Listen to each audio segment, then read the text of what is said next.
اول حاجه مبروك على الناس اللي نجحوا، حظ موفق الناس اللي جابوا الاستدراكيه، والناس اللي عاودوا العام ما تفقدوش الامل، ماشي نهايه العالم، مازال عندكم فرصه اخرى ان شاء الله العام الجاي.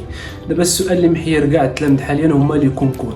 باش تعرف اخويا بان النقطه ديالك د الباك ما ساويه والو الا ما جبتي حتى كونكور. غنجاوب على واحد السؤال اللي كيحطوه بزاف ديال التلاميذ اللي هو واش ضروري خصني ندخل شي سونطر، واش ضروري خصني نخلص 4000 درهم 5000 درهم 6000 درهم باش انني نبريباري لي كونكور. في هذا الفيديو جبت لكم الجواب ونعطيكم 4 ديال الاسرار الا مشيتو تطبقتهم اي كونكور طاح لك في بالك غتجيبو.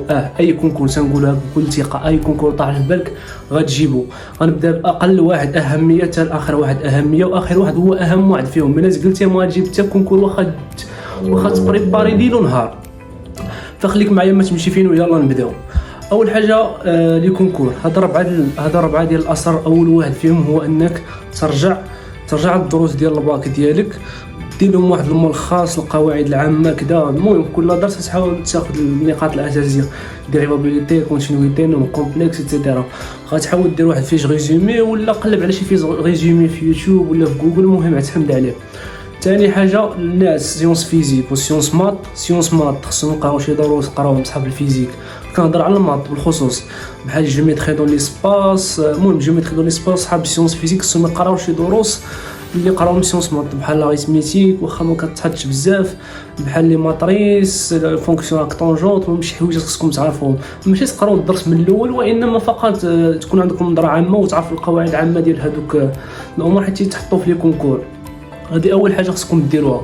ثاني حاجه هي لي زاستيوس. لي زاستيوس اهم حاجه في الكونكور. الا ما كنتيش عارف لي زاستيوس صافي هز كلمه، لان الوقت هو العامل الاساسي واللي غنهضر عليه من بعد في الكونكور.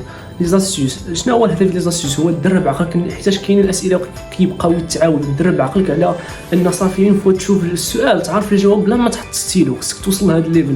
وانا ان شاء الله نبدا معكم في هذه القناه واحد الكونسيبت اللي غنبقى نصح معكم دي كونكور ديال المات ديال انصام ميديسين ايتترا. المهم نبقى نصح معكم 1 2 3 الا لقيت حتى فيها نبقى نزيد عدد دي كونكور اللي غنبقى نصح معكم حتى النهار ديال الكونكور. وانا متاكد الا تبعتي معايا حتى الاخر فغاد اي كونكور بغيتيه غتجيبو، خصوصا تنهضرنا على الماطا. بالنسبه لي زوفر ماشي بالضروره خويا انك تدخل شي اوفر 4000 درهم ولا 5000 درهم، ماشي بالضروره، ولكن اذا كانت عندك قدره ما فيها بس انك تستثمر واحد شويه. حيتاش لا انا مثلا غنشرح لك لا واحد اخر في يوتيوب تقدر ما تفهمش شي لعبه، فبالتالي الا كنتي داخل في شي اوفر كيعطيك الامكانيه انك مثلا الا فهمتي شي لعبه ما فهمتيش شي لعبه ولاش انك تسول البروف وانت غتخرج يعني بلا ما تبقى تضيع وقت بزاف تقلب هنا وتقلب هنا. ولكن واخا هكاك انا غنعاونك ان شاء الله، حتى انا مكنش عندك امكانيه غنعاونك باش تفهم جميع الحوايج الاساسيه اللي محتاجها للكونكور. ثالث نقطه هي انك تخدم لي كونكور القدام. لي كونكور القدام مهمين بزاف. لي زاستيوس اللي غنخدموا عليهم غيكونوا كونكورات قدام، ولكن خصك تبقى تخدم كونكور قديم من الاول حتى الاخر باش حيتاش راه تقدر مثلا لي زاستيوس تخدم من هنا شي واحد ما طاحش مثلا في شي فيديو ولا ما طيحش عليه في شي فيديو غتلقاه في الكونكور، فبالتالي خصك تخدمو كامل. ورابع حاجه واهم وحده اللي هي الوقت. الوقت اهم عامل، حيتاش الوقت هو اللي كيلعب واش غتجيب كونكور ولا ما غتجيبش كونكور. داكشي علاش كتشوف بزاف ديال الناس يخرجوا كيقول لك الاجوبه كان ساهل الكونكور والاجوبه كانوا باينين غير الوقت اللي ما كفانيش. داكشي باش خصك تدرب اون فوا تشوف السؤال خصك تعرف الجواب بلا ما تحط فيه السيلو. وهادشي فاش غنعاود ان شاء الله. فابور ما تعطيني التاريال حاجه واحده اللي غنطلب منك هي انك تبارطاجي الفيديو. وهذا ما كان اخواتنا نتلاقاو غدا ان شاء الله في اول فيديو في هذه السلسله. تهلاو.